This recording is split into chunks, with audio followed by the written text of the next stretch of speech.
नमस्कार। यो टेलिभिजनको यो बहसमा म यहाँहरूलाई हार्दिक स्वागत गर्दछु। जीवराम भण्डारी। आज यहाँहरू सामुन्ने उपस्थित हुनुहुन्छ लालबाबु पण्डित।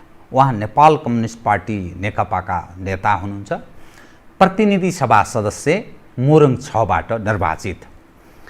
विक्रम सम्मत 2035 सालदेखि निरन्तर वाम राजनीतिमा मजदुर फाँटबाट उहाँले राजनीति प्रारम्भ गर्नुभयो। काठमाडौँमा विगत 40 वर्षदेखि निरन्तर उहाँ एउटा कोठामा भाडा लिएर बस्नुभएको छ। काठमाडौँमा उहाँको घर छैन। म आदरणीय दर्शकवृन्दलाई यो पनि किन बताउन म चाहेको छु उहाँहरूलाई, आम दर्शकका सामुन्ने भने 2 पटक लालबाबु पण्डित मन्त्री हुनुभयो। प्रतिनिधि सभा सदस्य उहाँ हुनुहुन्छ र उहाँ यसकारण मन्त्रीबाट हटाइनुभयो। भलै उहाँको छवि असाध्यै राम्रो छ आम मानिसका सामुन्ने र उहाँले गरेको कर्म उपर मानिसहरू प्रशंसा नै गर्छन्। तर वर्तमान प्रधानमन्त्रीले झन्डै 6 महिना अगाडि काहीँ न काहीँ अयोग्यको एउटा पगरी गुथाइदिनु भयो। फलत उहाँ मन्त्रीबाट बाहिरिने अवस्था बन्यो। मोरङमा उहाँको 1 कट्ठा जमिनमा 5 कोठे घर छ। पैतृक सम्पत्तिमा उहाँ विश्वास गर्नुहुन्न, त्यसैले उहाँले अंश लिनुभएको छैन। उहाँ प्रतिनिधि सभा सदस्य हो। अलिकति राष्ट्रवादी, अलिकति हक्की स्वभाव। पहाडसँग उहाँको साइनो के छ भने भाउजू अर्थात् उहाँको अर्धाङ्गिनी पहाडी मूलको हुनुहुन्छ। उहाँसँग आज म खुलेर धेरै मानिसहरू जो राजनीतिमा क्रियाशील छन् ती मानिसहरूले भनेको त्यति यसकारण पत्याउँदैनन्, ढाँट्छन् नेताहरू भन्ने त्यस्तो दृष्टिकोण मानिसहरूको छ, जनधारणा त्यो छ। उहाँसँग आज म खुलेर नेपाल कम्युनिस्ट पार्टीको पछिल्लो अवस्था, जनताप्रतिको उत्तरदायित्वको कुरा, राष्ट्रियताको सवाल, गरिखाने मेसो, जनताले पत्याउने कि नपत्याउने स्थिति, अनि यो जनताको भनिएको सरकार कुन अवस्थामा प्रवेश गर्यो, यावत विषयलाई केन्द्रमा राखेर केही विश्लेषण पनि हुन सक्छ, केही सूचनामूलक कुराकानी गर्नेछु। सर्वप्रथम म उहाँलाई स्वागत गर्छु। स्वागत छ यहाँलाई। धन्यवाद। अब म तपाईसँग कहाँबाट प्रारम्भ हुन चाहे भने पार्टी त फुट्ने स्थितिमा प्रवेश गर्यो। ओलीजीको कुरा सुन्दा म नाम कसैको उल्लेख गर्दिनँ, जिम्मेवार मन्त्री ओली निकट एकदम जिम्मेवार व्यक्तिसँग तपाईसँग कुरा गर्नु पूर्व म सोधेर म स्टुडियोमा पस्दैछु अवस्था के छ मैले सोधेँ। उहाँ भन्नुहुन्छ राजीनामा ओलीको यससँग भेट हुनेवाला छैन, जे पर्छ हामी बेहोर्न तयार छौँ। यो दक्षिणको स्वार्थ पुरा गर्न ओलीजीले छोड्ने सम्भावना कल्पनै नगरे हुन्छ।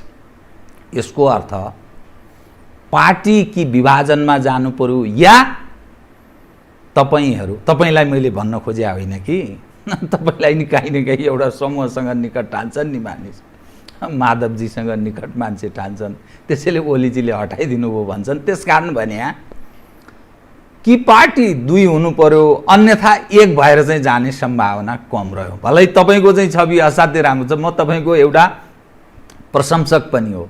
अब के गर्ने ल बताइदिनुस्, यहीँबाट सुरु गरेँ। पहिलो कुरा, पार्टी म अहिले पनि पूर्ण विश्वस्त छु पार्टी फुट्दैन। जहाँसम्म लामो समय प्राय नेताहरू 40 वर्षभन्दा बढी नै राजनीतिक जीवनमा सुख दुःख हन्डर ठक्कर खाँदै जनताको बीचमा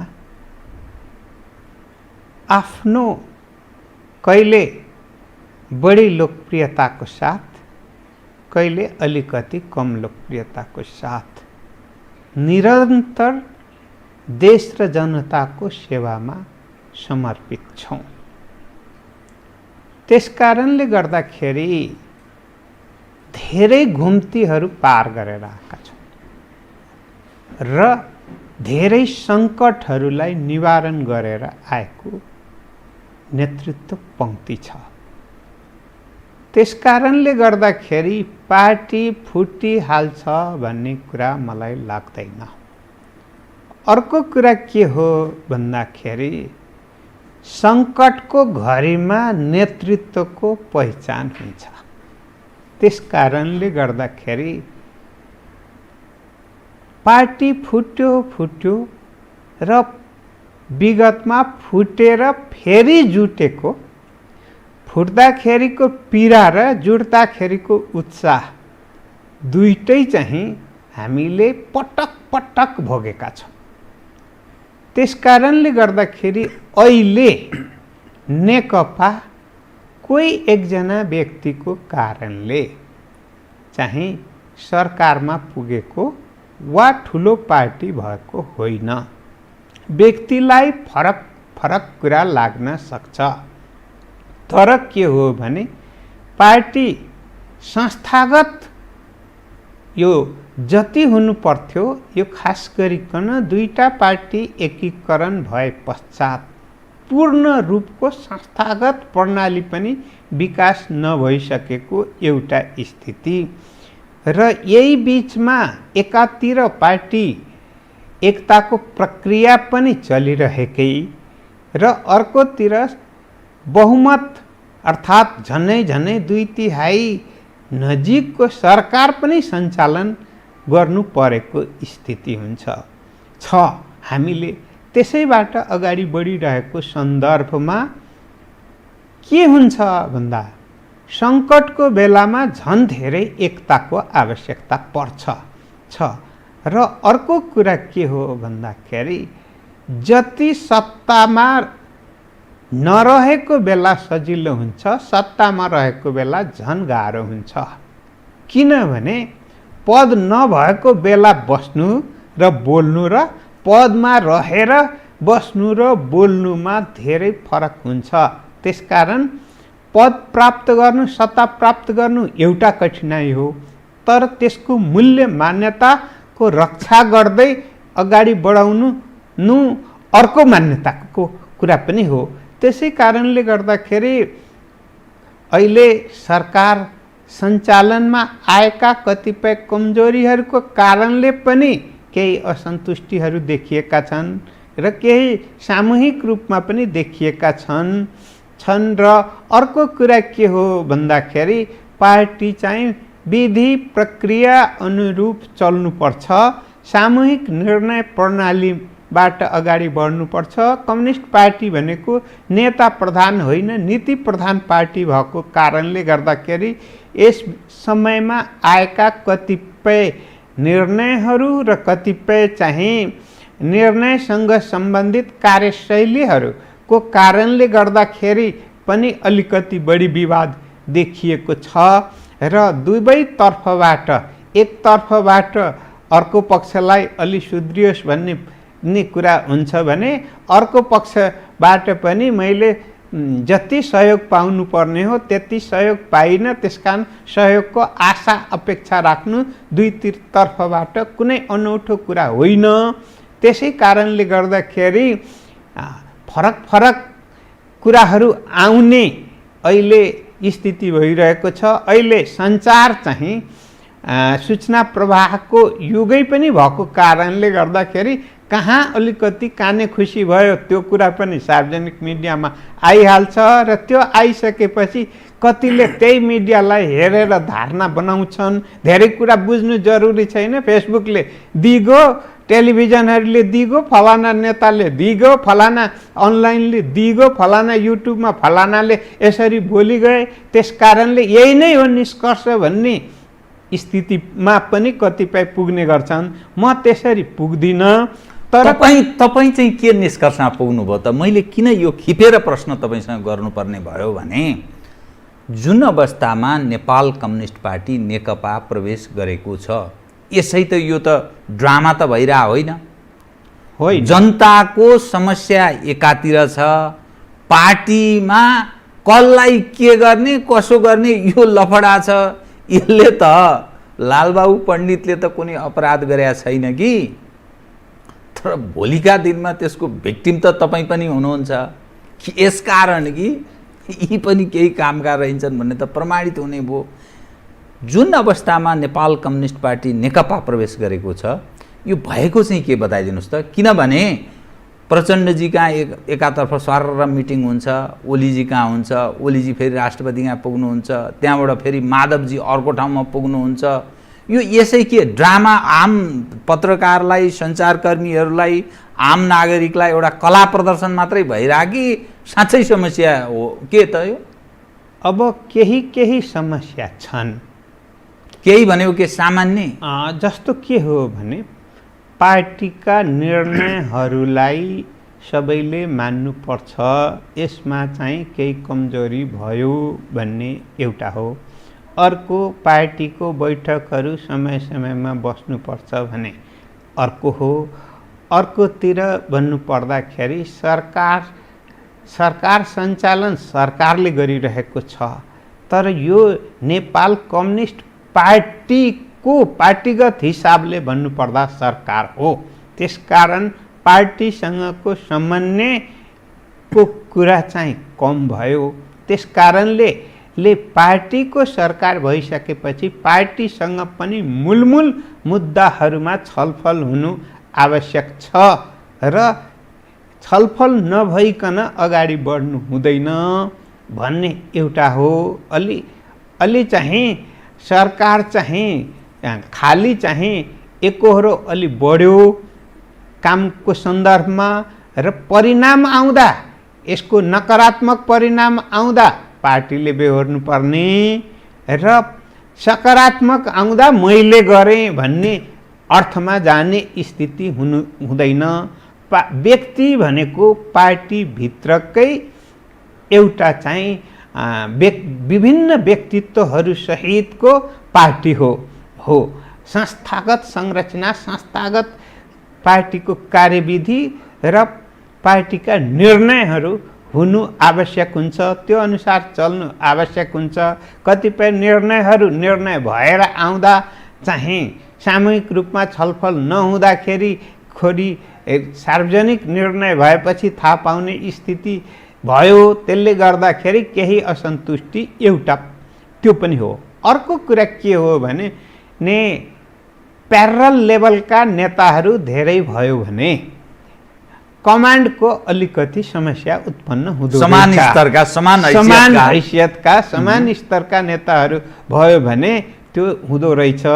अब अहिले पार्टीभित्र नेताको कमी छैन, अझै समान स्तरको पनि कमी छैन र दुईटा पार्टी एक भइसकेपछि हाम्रा कमिटीहरू पनि यति धेरै ठुल्ठुला भए कि मैले बारम्बार उठाउने पनि गरेको छु कि पार्टीभित्र छिटो महाधिवेशन होस्, कमिटी प्रणाली चुस्त दुरुस्त होस्, होइन भने ठुलो आम सभाको जस्तो गरिकन कमिटी प्रणाली भयो भने त्यो चाहिँ कम्युनिस्ट पार्टीको होइन, त्यो चाहिँ नेता प्रधान चाहिँ हुन्छ। किनभने आम सभामा चाहिँ नेताले एकहोरो बोल्ने, जनताले अरू सुन्ने, छलफलको विषय वस्तु हुँदैन। हाम्रा कमिटीहरू पनि त्यही स्तरका हुन गए, त्यसले थप समस्या सुदृढीकरण हुनुभन्दा पनि अजङ्गको जीव चल्न चटपटाउन नसक्ने स्थिति भयो भने त्यो जीव आफैलाई बोझ हुन्छ। त्यसकारण त्यो पनि नहोस् भन्ने सन्दर्भमा पटक पटक कुरा पनि भइरहेको छ। त्यसकारणले गर्दाखेरि अहिले यो कोरोनाको महामारी, विश्व महामारी जो छ, नेपाल पनि लामो समयदेखि लकडाउनमा रहेको कारणले गर्दाखेरि अनि सबै एक किसिमले बन्दाबन्दीको स्थितिमा रहेको स्थितिमा अलिअलि दिमागमा चाहिँ धेरै किसिमको तनाव पनि भइरहेको बेलामा चाहिँ महाधिवेशनको कामहरू पनि जुन सुरुवात गर्ने भनिया थियो, अहिले त्यो रोकिएको स्थिति छ। त्यसले गर्दाखेरि एउटा बहावमा पार्टी चाहिँ गइसकेपछि, सङ्गठन सुदृढीकरण पार्टी एकताको बहावमा गइसकेपछि जनकार्य सहितको चाहिँ अहिले त त्यसमा पनि जान सकिएको स्थिति छैन। त्यसै कारणले त्यता गइसकेपछि सबको ध्यान त्यता हुन्थ्यो, तर अहिले सबैको ध्यान होइन। तपाईँले भनेको सैद्धान्तिक र व्यावहारिक हिसाबले एकदम ठिक भन्नुभयो कि म अलि सिधै सोधौँ कि जस्तो लाग्यो तपाईँसँग।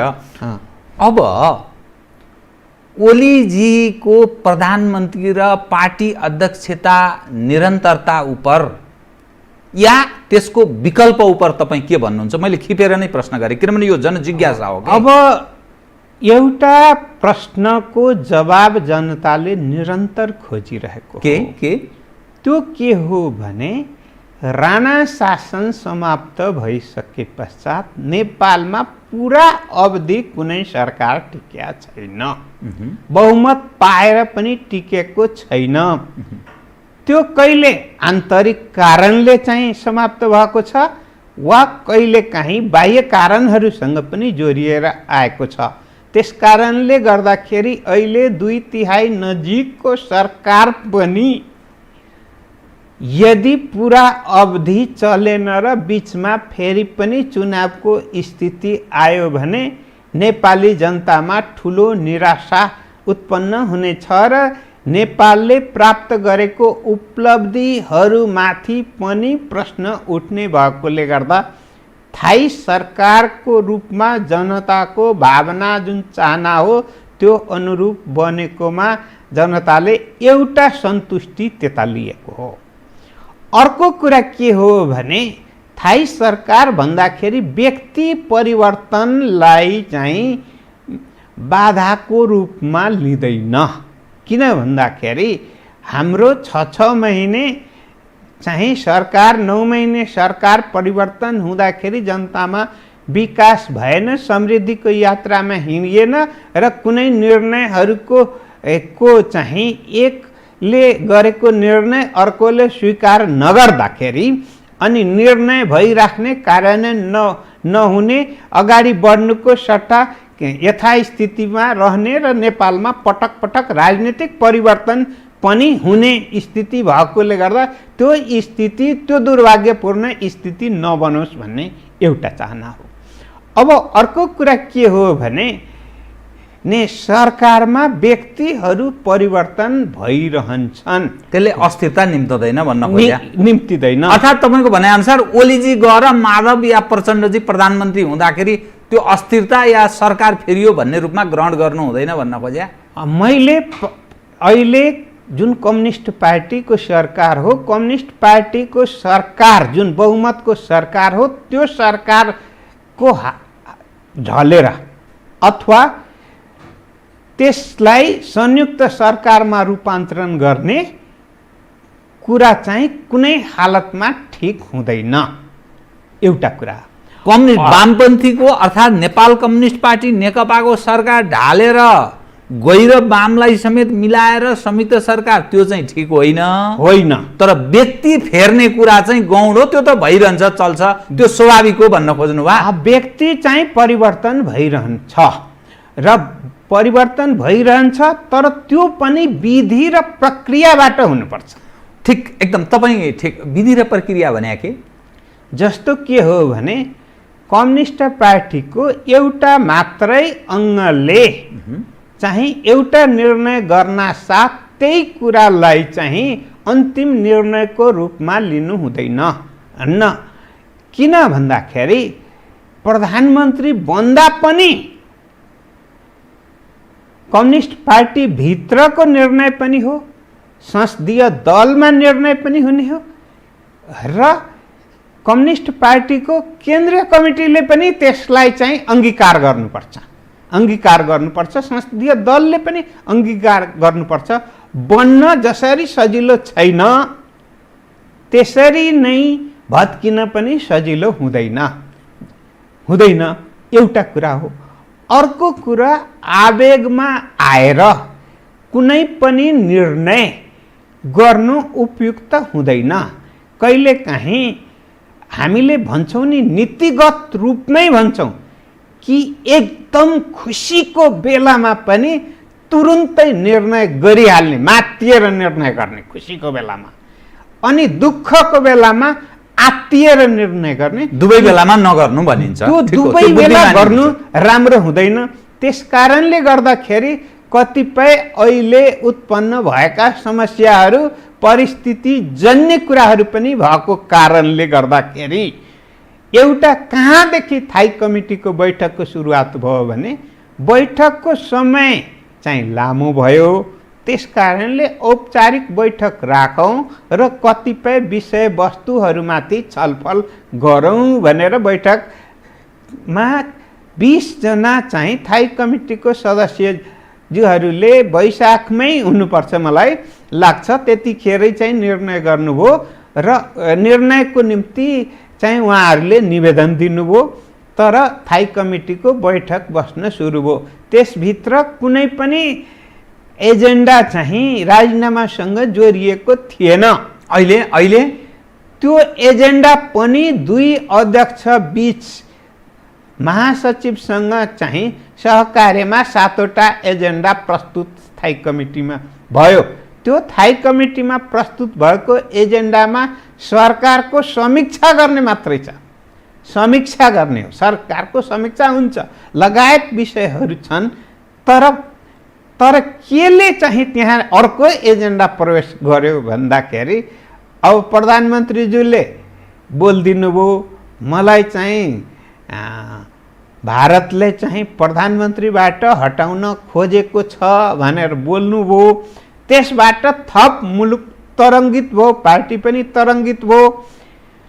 र म अहिले पनि के भन्न चाहन्छु भने यदि कुनै देशले नेपालको प्रधानमन्त्री हटाउन चाहेको हो भने नेपालमा प्रधानमन्त्री हट्दैन त्यसरी।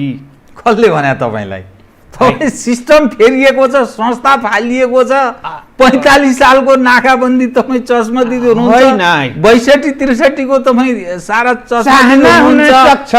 सिस्टमै फालिएको छ, उलट पुलट भएको छ, यही भित्र आएर घुसेर मार्दिएको छ तपाईले। होइन, तपाईँ प्रतिनिधि सांसद यही आएर मारिएका छन्, यही आएर पक्रेर लगेका छ। कस्तो दृश्य भने तपाईँ जस्तो इमानदार मान्छे छायामा बस्ने। 2035 साल पछिको हरेक आन्दोलनको एउटा योद्धाको रूपमा आफू पनि रहेको छु। ठीक, त्यसमा मैले 35 सालदेखि तपाईको 35 सालदेखि राजनीतिमा सक्रिय हुन्छ, मैले अघि नै भने। अनि कहिले नेपालमा कुन देशको फोर्स प्रयोग गरेर नेपालको चाहिँ सरकार परिवर्तन भएको छ? फोर्स प्रयोग गरेर मैले भनिरहेको छु। फोर्स भने तपाईँलाई भौतिक उपस्थिति भन्नुभयो। हो, अब फोर्स प्रयोग गरेर त जमिनै खाइसक्यो नि। तपाईँ त्यो पनि देख्नुहुन्न? होइन, काला पानी लिपुलेक लिम्पियादुरा तपाईँको अधीनमा छ अहिले? छ। कहाँबाट छ? होइन, त्यो भारतीय सेना बसेको छ। सेना बसेको छ। तपाईँ जस्तो असल सज्जन नेताले अहिले पनि भन्न चाहन्छु, नक्कली कुरा गरेर के अर्थ छ भन्ने हामी कहाँ छौँ भन्ने हो भने 7 सालको परिवर्तन पश्चात भारतीय प्रतिनिधि नेपालको क्याबिनेटमा बस्थे र क्याबिनेटको निर्णय जबसम्म भारतीय प्रतिनिधिले रुजु गर्दैन थिए तबसम्म निर्णय हुँदैन थियो। त्यता मात्रै नजाउँ, अझै भन्ने हो भने नेपालको त्यो प्रक्रिया त यो सिस्टमले हटाएको होइन, तपाईँहरूले हटाएको त होइन। म अहिले पनि भन्न चाहन्छु, उत्तरी चेक पोस्टमा भारतीय फौज थियो कि थिएन? यहाँ थानकोटमा भारतीय फौज थियो कि थिएन? यही थानकोट, म काठमाडौँको थियो, पक्का थियो। त्यस कारणले गर्दाखेरि जो विगतमा जति गर्न सकियो त्यो परिवर्तन भएको छ र बाँकी जिम्मेवारी र दायित्व हामीले बोकेर र परिवर्तन राष्ट्रको हितमा जनताको हितमा गर्दै आएका छौँ। यहाँले नाकाबन्दीको कुरा उठाउनु भयो। नाकाबन्दी नेपालमा एकचोटि मात्र होइन 4 चोटि लागेको छ र नाकाबन्दीकै कारणले सरकार परिवर्तन भएको छैन। नेपाली आन्दोलनमा सहानुभूति र समर्थन थियो होला, त्यो एउटा कुरा हो, तर नेपाली जनताको अगुवाईमा भएको कुरालाई चाहिँ अरूको निर्णयले भएको कुरा मान्दिनु हुँदैन। किन भन्दाखेरि बहुदल चाहिँ भारतको सहयोगमा नेपालमा आएको होइन, गणतन्त्र भारतको सहयोगमा नेपालमा आएको होइन। त्यस कारणले गर्दाखेरि तपाईँ ठट्टा गरिरहनु भएको छ कि के गरिरहनु भएको छ? 12 बुधे कहाँ गएर गरे तपाईँहरूले? अनि तेस्रो भन्नुहुन्छ भने नेपाली काङ्ग्रेसको जन्म कुन भूमिमा भएको? काङ्ग्रेसको मलाई के मतलब, म त कम्युनिस्ट पार्टीको जन्मको भूमि भन्नुहुन्छ भने एउटा एकदम सावधानीपूर्वक तपाईँलाई सोधिरहेको छु। हो, यो 10 वर्षे जनयुद्ध भन्छन् नि, हो, तपाईँको अध्यक्ष कहाँ बस्नु भएको थियो 10 वर्ष? हतियार कहाँबाट आउँथ्यो भन्नुहोस् त? त्यो के त्यो त्यसै त्यो सरकारी संरक्षण बिना अनि यो तपाईहरुको अनुकूल परिवर्तनका लागि भारतले गरेको सहयोग चाहिँ वाह वाह, अनि त्यो मधेसले नाकाबन्दीमा साथ दियो त्यो चाहिँ अपराध। यो गलत भएन? तपाईहरु गलत व्याख्या गरिरहनु भएको छैन? त्यो पब्लिक बुझ्दैन? यो गलत मैले बोलिरहेकै छैन। हो भन्नु, साथ सहयोग कसको सहानुभूति समर्थन कहाँ कहाँ बस्नु भयो होला त्यो अलग कुरा हो। मलाई भन्नुहुन्छ भने हाम्रो कमरेड पुष्पलाल श्रेष्ठ जुन संस्थापक नेता नै, जसलाई गद्दार पनि भनियो कुनै बेला, है कसले कुन बेला के भने कुरा छोड्दियो। त्यो भनेको कुरा छोडेपछि त अनि के विषय आयो? अहिले सबैले मान्ने नेताको रूपमा कमरेड पुष्पलाल हुनुहुन्छ कि हुनुहुन्न? उहाँ कम्युनिस्टहरुका लागि होला, अरूलाई स्वीकार मैले भनिन, अरूले पनि मान्छन्। अरूले पनि किन मान्छन्? मैले किन यो नेताको रूपमा मान्ने हो कि तर सर्वस्वीकार्य कोही छैन हामी कहाँ अहिले? अहिले हामीले गणेश मानजीलाई किन मान्छौँ? म पनि मान्छु। बीपी कोइरालालाई किन मान्छौँ? उहाँ त एउटा पार्टीको नेता हुनुहुन्थ्यो, तर एउटा तहमा पुगिसकेपछि तपाईले जुन गौरव हामीले यसरी उत्तरी चेकपोस्ट यो भन्नुभयो नि, हो त्यो गौरव त राजा महाराजाहरूले गरेकोमा लिनुभयो। तपाईले पञ्चायतले गरेको उपलब्धिलाई गौरवको रूपमा इतिहासको क्रममा मात्रै भन्नु खोजेको, तर के छ इतिहासको क्रममा मात्रै लिन खोजेको। कम्युनिस्टहरूलाई त एउटा देशभक्तको रूपमा जो मानिस मान्दथे नि त, तपाईहरु नै मजदुर फाँटमा बोल्दाखेरि देशभक्त, अनि गरिब जनताको निरीह निमुखा जनताको लागि भनेर तपाईहरुले पार्टी स्थापित गर्नुभयो। तपाईहरुको उदय र तपाईहरुको यो सारा गतिविधिसँग जोडेर हेर्दा त्यो दक्षिणसँग तपाईहरु अलग रहेको, उनीहरुको हस्तक्षेपका लागि सहयोगी भूमिका रहेको भन्ने विषय कहाँ टाढाको छ र भन्ने आशयका साथ 12 बुँदेदेखि संरक्षण हतियार दिने यी सारा चीज त ओभरग्राउन्ड जनता बेवकुफ छन् र भन्ने आशयका साथ मैले तपाईलाई त्यो भन्न खोजे। मैले त्यो पनि भनिन, मैले भनिन, किनभने भारतमा नेताहरू गएनन् भनिन, भारतीय भूमिलाई प्रयोग गरेनन् भनेर पनि मैले भनिन। तपाई तराईकै मानिस भएको हुनाले अनि त्यो मधेस केन्द्रित मान्छेलाई चाहिँ यी भारतीय एजेन्ट आइको मैले त्यो भनिन। तपाईले भने हरेक निर्णयमा सहभागिताको कुरासँग जोडिएर मात्रै भन्याउ। मैले सरकार चाहिँ भारत विरोधी हुनुपर्छ, मैले सरकार चाहिँ चीन विरोधी हुनुपर्छ, सरकार अमेरिका विरोधी हुनुपर्छ, सरकार जापान विरोधी हुनुपर्छ भनेर मैले भनिन। मैले खास गरिकन एउटा कुरा, राष्ट्रको हितमा के हुन्छ, राष्ट्रको हितमा हुने कुरालाई हामीले लिनुपर्छ। अब राष्ट्रको हितमा भयो त यो ल तपाई बताइदिनुस् त, मिलेनियम च्यालेन्ज कर्पोरेसन लड्केर बस्यो, यसपटक प्रधानमन्त्री संसदबाट पास गराउँछु भनेर बारम्बार भन्नुभयो, त्यो त्यसै रह्यो। त्यो एमसीसी उपर आम मानिसको के छ, त्यो देशको हितमा छ या प्रतिकूल छ अलग छलफलको विषय, त्यो विषयको टुङ्गो लाउन सकिएन। भारतसँगको सम्बन्ध यो तहमा बिग्रियो। ओलीजीले 3टा चिज त राम्रो गर्नु भएको छ। एउटा नक्सा जारी गराउनु भयो, कालापानी, लिपुलेक, लिम्पियाधुरा। ओली नभएको भए अर्कोले जारी गर्थ्यो गर्दैन थियो, त्यो अलग छलफलको विषय, म यो विषयमा छलफल गर्न चाहन्न। अनि नाकाबन्दीमा कसिएर उभिनु भयो दोस्रो, जसका कारण नेपाली जनताले यो देशभक्त पार्टी हो, राष्ट्रियताको सवालमा अड्ला सायद भन्ने पनि ठाने। तेस्रो, व्यापार र पारावहन चीनसँग गरियो, जो एकतर्फी जो ल्यान्डलक्ड मुलुक थियो, अब अलिकति लिङ्कको रूपमा पनि काहीँ न काहीँ बोल्ने ठाउँ हाम्रो रह्यो। तर अब यसरी बोलेको प्रधानमन्त्रीलाई यतिखेर जुन हटाउने हुर्मत लिने जो प्रयास भइरहेको छ, ठिक छ ज्ञानेन्द्र फालिएकोमा एउटा विषय भयो, अनि पञ्चायत फालिएकोमा अर्को डेमोक्रेसीका लागि फालियो, ठिकै छ भारतीय सहयोग। 62-63 मा ठिक छ, ज्ञानेन्द्र फालनलाई भारतीय सहयोग ल, त्यसमा तपाईँलाई खुसी नै लाग्छ।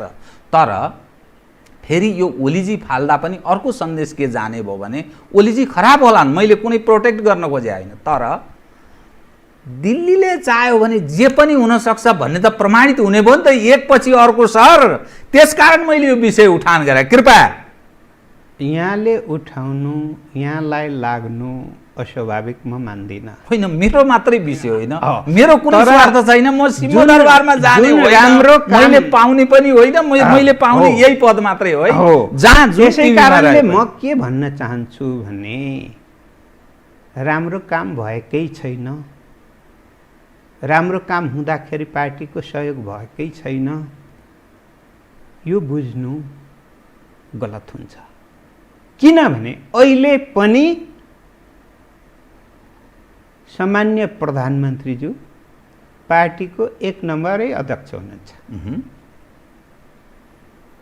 त्यसपछि अन्य नेताहरूको आफ्नो रोल क्रममा हुनुहुन्छ र सब मैले मात्रै गरेँ भन्ने चाहिँ बुझाइ पनि गलत हुन्छ।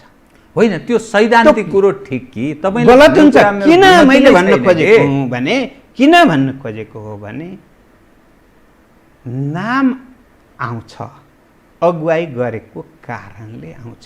राम्रो काम गर्दाखेरि अगुवाई गरेको कारणले नाम आउने हो। खराब भयो भने अगुवाई गरेकै कारणले चाहिँ नाम आउने हो। त्यसका म त्यतातिर गइनँ।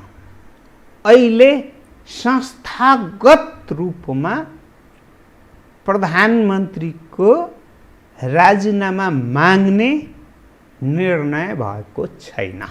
संस्थागत रूपमा निर्णय भएको छैन। आफूहरूले बैठकमा व्यक्तिले कुरा उठाउनु भएको छ। मैले जहाँसम्म हामी हेरौँ, संसद हो नि त, हाम्रै संसदमा नेपालको नाम फेरौँ भन्ने पनि प्रस्ताव लिएर आउने थिए नि त, होइन? कालापानी लिम्पियाधुरा चाहिँ नेपालको होइन भन्ने प्रस्ताव लिएर आउने पनि थिए नि त। तिनलाई भत्ता दिने स्थिति बनिरहेछ त के हो भन्दा तपाईँहरूले ल्याएकै संरचना सिस्टम यस्तै छ। तर के हो, पारित के भयो?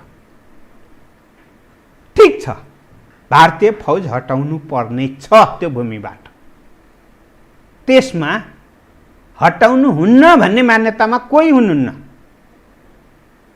खाली के हो भन्दा द्विपक्षीय वार्ताबाट पहिलो समाधान गरौँ।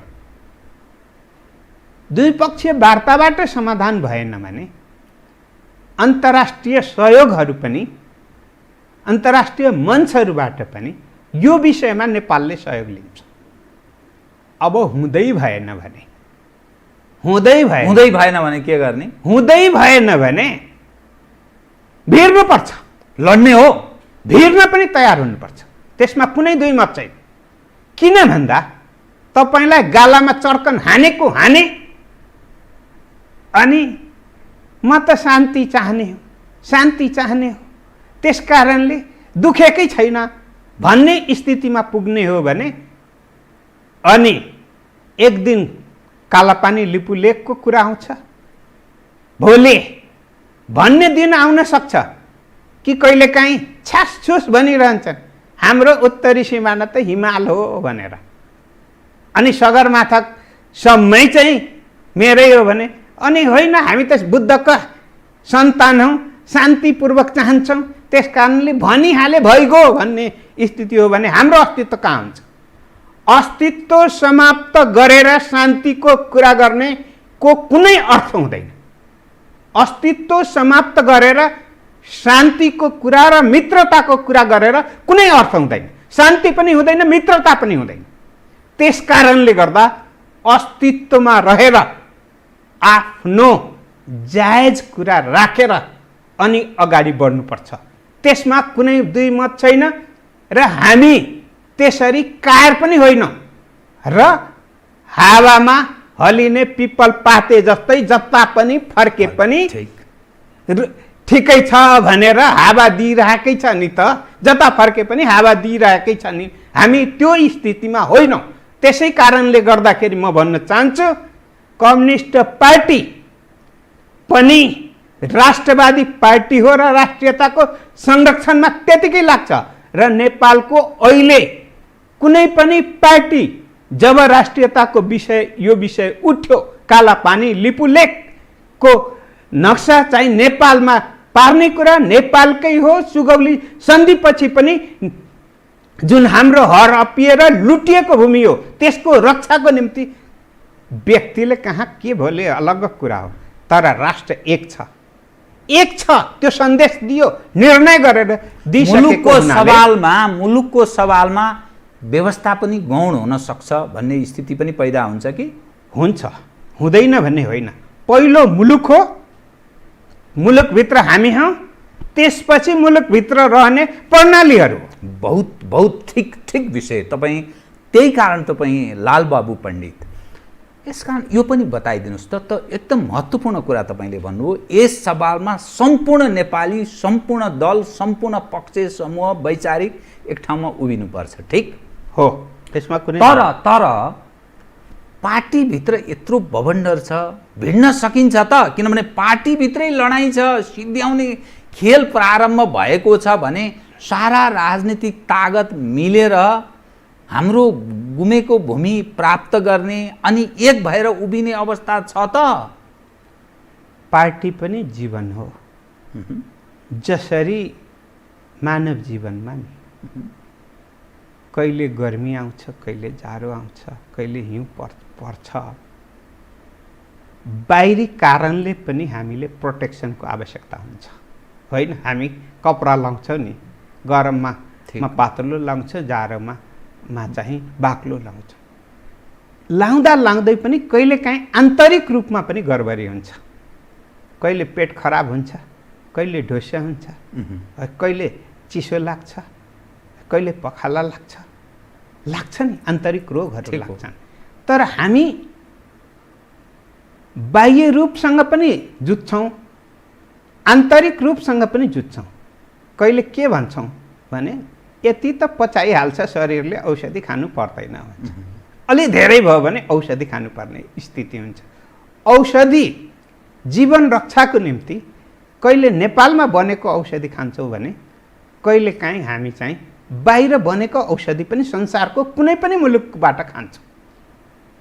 मैले यो किन भन्न खोजेको हुँ भन्दाखेरि सङ्कट पर्दाखेरि संसारभरिका अनुभवहरू पनि हामीले अध्ययन गर्छौँ र अध्ययन गरेर आफ्नो सङ्कट पनि निवारण गर्न लिएर जान्छौँ।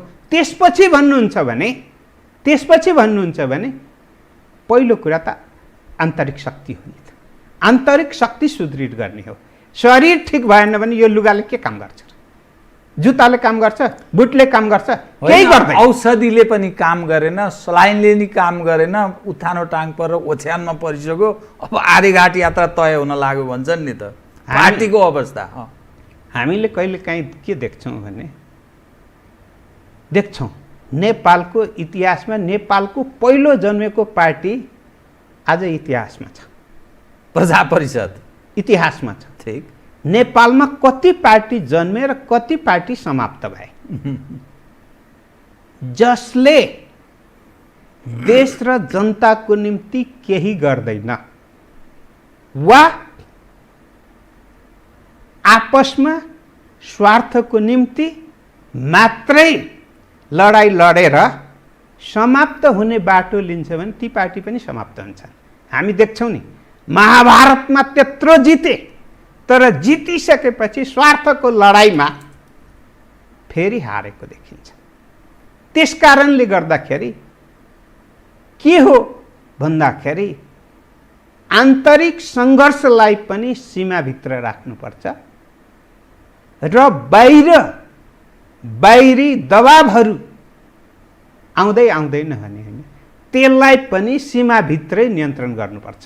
जस्तो हामी देख्छौँ भर्खर सुरु भयो भने, जाडो सुरु भयो भने अलिअलि बाक्लो लाग्छ, धेरै जाडो भयो भने अझै ओभरकोटहरू लाउनुपर्ने स्थिति हुन्छ, किनभने शरीरको रक्षाको निम्ति। त्यसकारण आपसमा मतान्तर हुनु, आपसमा कतिपय मतभेदहरू हुनु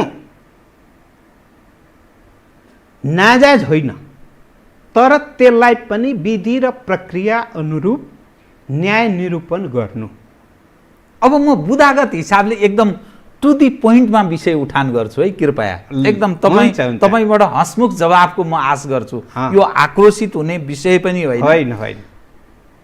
ओलीजी यथास्थिति रहने कि उहाँलाई हटाउने 2 पद मध्ये पार्टी अध्यक्ष पनि हुनुहुन्छ, प्रथम अध्यक्ष हुनुहुन्छ, प्रधानमन्त्री पनि हुनुहुन्छ। तपाईँ आफै चाहिँ के चाहनुहुन्छ? मैले भन्न खोजेँ उहाँले पनि पार्टीभित्र आफ्ना कमजोरीहरूलाई रियलाइज गर्नुपर्छ र त्यसपश्चात पार्टीले पनि कमजोरीहरू रियलाइज गरेर अनि नयाँ एउटा संयन्त्रको विकास गरिकन सरकार सञ्चालनमा सहयोग पुर्याउने र पार्टीलाई छिट्टै जुन एकताको प्रक्रिया छ त्यसलाई पूर्ण रूपमा समाप्त गर्ने र सबभन्दा छिटो महाधिवेशन गरेर अनि पार्टीलाई एक ढिक्का बनाएर लगेर निष्कर्षमा पुर्याउनु नै सबभन्दा उपयुक्त हो र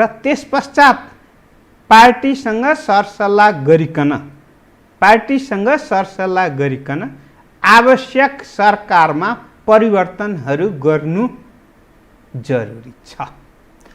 अर्थात् उहाँले छोड्नुपर्छ भन्न खोज्या तपाईँले। मैले अहिले खिपेरै किनभने यो विषय किन भने अब प्रधानमन्त्रीले के बोल्नुभयो भने नि, मलाई पनि निकाल्ने, राष्ट्रपतिलाई महाभियोग लगाउने सारा चिज भइसकेछ तयारी, मलाई विशेष सूचना, उहाँको त गुप्तचर संयन्त्र छ नि त, सरकार प्रधानमन्त्रीलाई त सबै थाहा हुन्छ, तपाईँ आफै पूर्व मन्त्री अनुभव हुन्छ नि, अनि सबै थाहा भयो उहाँलाई। त्यस कारणले गर्दा किता तपाईँहरू कता जानुहुन्छ, मन्त्रीहरू सबैलाई बोलाएर, सल्लाहकार सबैलाई बोलाएर, राज्य मन्त्रीहरूलाई समेत बोलाएर कितामा तपाईँहरू कता जानुहुन्छ म प्रष्ट छु, मैले छोड्ने विषय कल्पना नगर्नुहोस्, कुन कितामा उभिने तपाईँहरू तय गर्नुहोस् भनेर हिजो निर्देशन दिनुभयो। अब अलिकति प्रधानमन्त्रीज्यू पनि अलिकति चाहिँ आवेगमा हुनुहुन्छ र अलिकति आक्रोशित पनि हुनुहुन्छ। यता नेताहरू पनि अलिकति आक्रोशित र आवेगमा हुनुहुन्छ। दुवैतर्फबाट एकअर्कालाई दबाब सिर्जना गर्ने स्थितिमा हुनुहुन्छ। त्यसकारणले गर्दाखेरि अहिले पनि बिहान दुवै अध्यक्षबीच छलफल जारी छ र पार्टी देशव्यापी रूपमै पार्टी कुनै हालतमा फुट्नु हुँदैन, सरकार ढल्नु हुँदैन भन्ने अभियानहरू पनि चलिरहेको छ, चाहना पनि त्यो भइरहेको छ। त्यसकारणले गर्दाखेरि एकताको पाटोमा जसरी उहाँहरूले काम गर्नुभयो, त्यसकारण दुवैतर्फबाट ठन्डा दिमागले सोचेर निष्कर्ष निकाल्नुहुन्छ र त्यो निष्कर्षले मुलुक र पार्टी अगाडि बढ्छ। अलिक खुल्ला कुरा आएन कि तपाईँको, अलिक खुलेर विषय आएन कि उहाँ प्रधानमन्त्रीले यथास्थितिमा छोड्ने कि अलि पछि छोड्ने कि या 5 वर्ष पुरा गर्ने भन्न खोजेँ मैले। ओलीजीले अहिले हाम्रो पार्टीमा संस्थागत निर्णय हुने भएको कारणले संस्थागत निर्णय भइ नसकेको स्थितिमा हामीले अलि आलो काँचो भएर धेरै चाहिँ निष्कर्ष निकाल्नु हुँदैन। अस्ति हाम्रो सुन्नुभयो होला कि चीनले चाहिँ नेपालको भूमि मिच्यो भनिसकेपछि केही मिडियाले छापेपछि हतार 3जना मान्यज्यूले चाहिँ प्रस्तावै दर्ता गर्नुभयो संसदमा र अब भोलिखेर सबै मिडियाले चाहिँ आत्मालोचना गरेर पत्र सच्याए।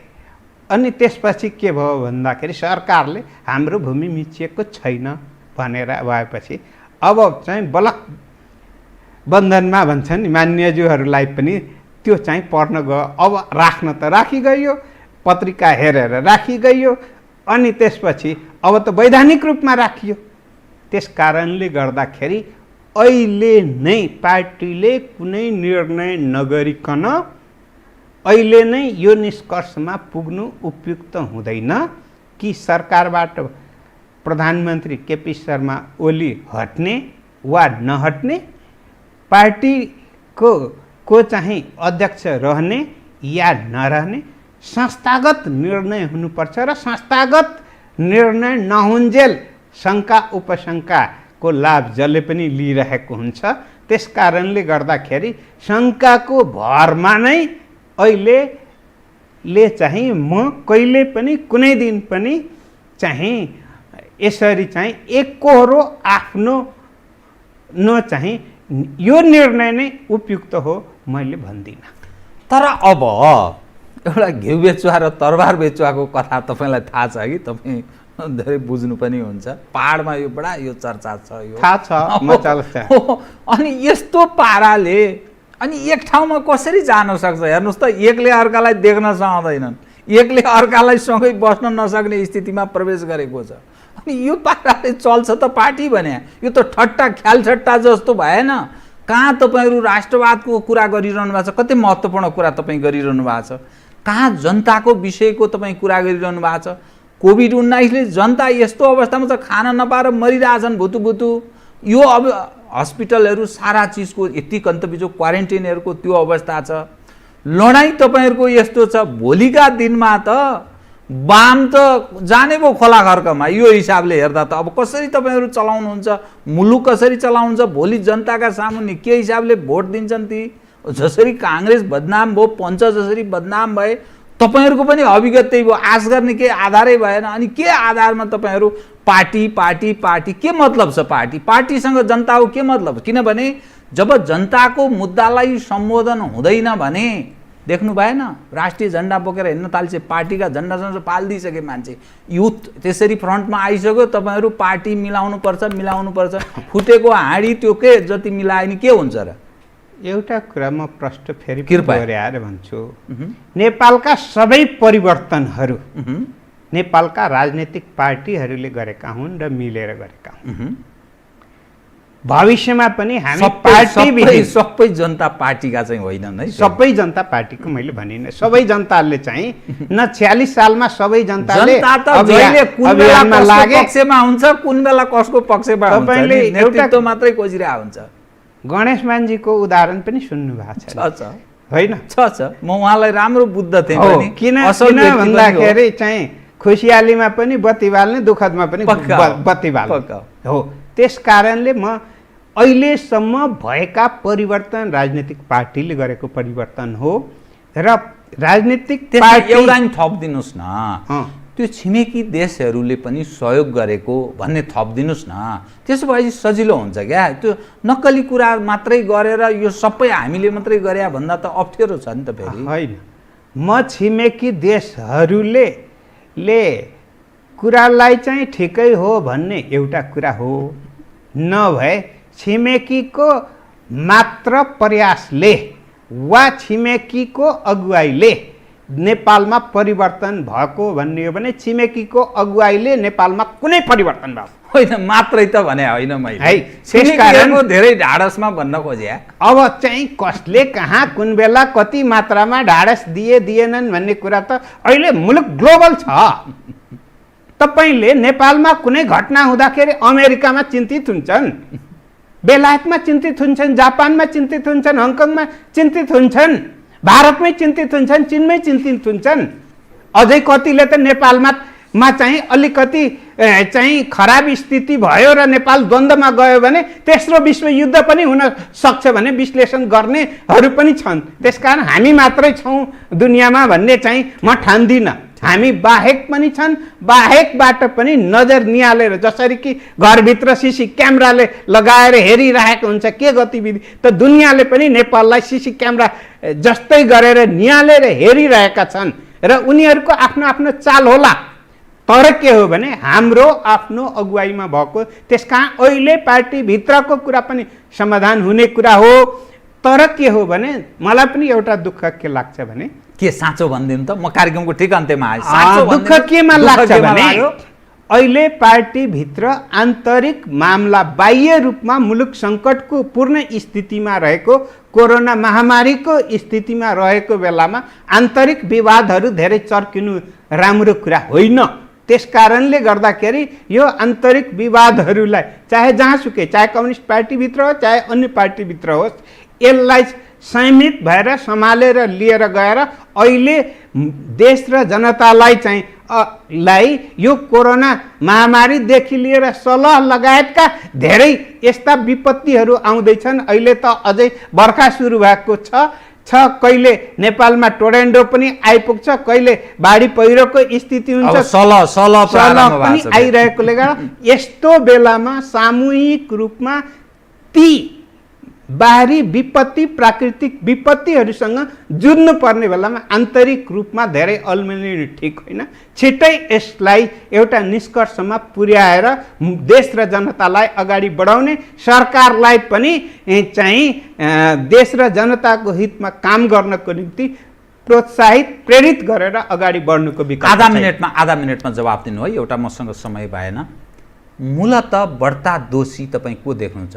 प्रधानमन्त्री केपी शर्मा ओली पार्टी अध्यक्ष, या पार्टी अध्यक्ष पुष्पकमल दाहाल प्रचण्ड, जो माओवादी सधैँ खिच मात्रै गरिरहने पुरानो माओवादी यहाँ आएर नि बिगारिदियो भन्ने, कि अथवा माधवजी धेरै पटक विभिन्न जिम्मेवारी भइसक्नुभयो, अब एउटा प्रधानमन्त्री हुँदाहुँदै फेरि उहाँलाई किन चाहियो भन्ने दृष्टिकोण पनि राख्ने मानिस छन्, या यो तीनजनामा को बढ्ता दोषी? किनभने झगडाको जड भनेको त यही तीनटा बाहेक अर्को त अब सहयोगी भए, अथवा वामदेवजीको नि एकाले होला, झलनाथजीको चाहना के त्यो पनि देखिँदैछ। यो को दोषी? अवसर पाएपछि फुत्किँदै नफुत्कोस् र द्वन्द्व नगरिकन अवसर प्राप्त हुँदै हुन्न खोसेर लिनुपर्छ भने यो मनोवृत्ति कसैमा आएको छ भने यो दुईटै मनोवृत्ति राष्ट्रको हितमा पनि छैन, जनताको हितमा पनि छैन, पार्टीको हितमा पनि छैन। तपाईँ बचेर जवाब दिनुभयो, पार्टी नफुटोस् भन्ने भित्रदेखि चाहना राख्नु हुँदो रहेछ, तर बहुत कठिन यात्रामा तपाईँहरू प्रारम्भ गर्नुभएको छ।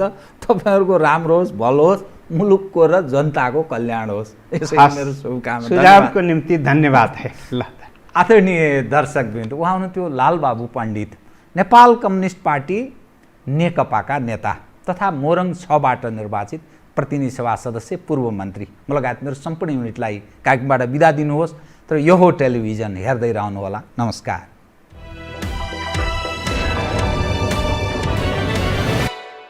यो हो बहसको साथमा कामना सेवा विकास बैंक, प्रगतिको आधार कामना सेवासँगको कारोबार।